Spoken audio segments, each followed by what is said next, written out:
আলাইকুম। এই বয়ামটার ভিতর কি আছে বলো তো? কি বলতে পারছো না তো? এবার আমি দেখিয়ে দিচ্ছি।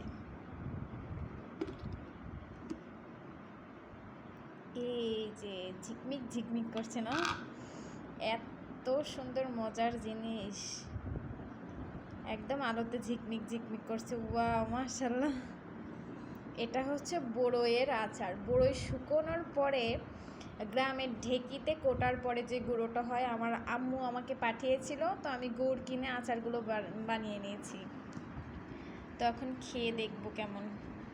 ছোট বড় মাঝারি সাইজ আমি সব রকমই করেছি। বিসমিল্লাহ।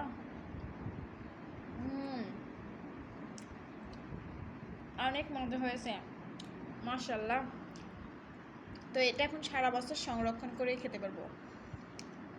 এটা গুড় দিয়ে বানানো, তো এর জন্য চিকচিক চিকচিক করছে। মাশাআল্লাহ, অনেক সুন্দর লাগছে। তো ভালো লাগলে অবশ্যই লাইক কমেন্ট শেয়ার করো।